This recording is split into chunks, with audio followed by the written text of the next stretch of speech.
In Bamboo Studio, I'll hit Command I to import my STEMFIE vehicle demo model. Double click to load it into Bamboo Studio. Now this model may print fine without supports, but the underside of the wheel wells will be a little messy. So I am going to add supports.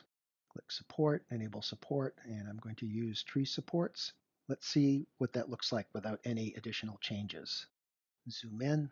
Looks bunched up more than I need. The distance between the model and the bottom of the supports is very narrow. That might actually be connected. And indeed, through trial and error, I found that the supports were being joined to the model. So I'm going to want to increase that distance. I'd also like to decrease the number of tree supports that are here. I don't need that many. And to help ensure a smoother underside of their wheel well, I'm also going to make some adjustments to the support interface. Okay, so first thing I'm going to do is add an extra layer to the interface. So instead of 2, there'll be 3. And in the design of the interface, I'm going to change to rectilinear interlaced. That'll give it a more dense interface layer. The top interface spacing I'm going to decrease a little bit to 0.4.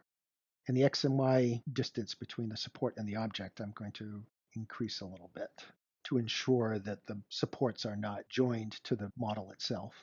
And to separate the bottom of the support from the model, I'm also going to change the first layer gap from 0.2 to 0.4. And to decrease the number of tree supports, I'm going to change the style from default to slim. Okay, let's see what that looks like. I'll reslice the plate. Okay, so that looks much better. You can see that the interface layer is denser. There are fewer tree supports, and the gap between the model and the supports is larger. So that's all good. What I don't like, though, is that there are supports for the screw holes. First of all, those would be very difficult to remove, and most importantly, they're not needed. So let's do something to get rid of those. I'll go back to Prepare, Control click or right click on the model, and choose Support Blocker, and I'm going to use a cube shape, and I want to move that where it will overlap those holes. I need to modify this shape a little bit. Click Scale, make it thinner that way, and extend it out this way. Get a little thinner. Now I'll just try to center it as best I can. I don't want the support blocker to overlap the wheel wells, just the holes. Okay, let's see what it looks like from here. Okay, it looks like it's plenty tall to cover those screw holes. So now I will slice the plate again and take a look. Okay, from underneath you can see that there are no longer any supports for the screw holes, but the supports for the wheel wells look good. Now, one thing I've noticed, at least on my printer, for the infill, the default infill pattern is set to grid. So under strength, we can see here that the sparse infill is set to grid. And I've noticed that the nozzle bumps up against the cross hatchings of the infill as it's printing. So to help alleviate that, I'm going to change grid to rectilinear.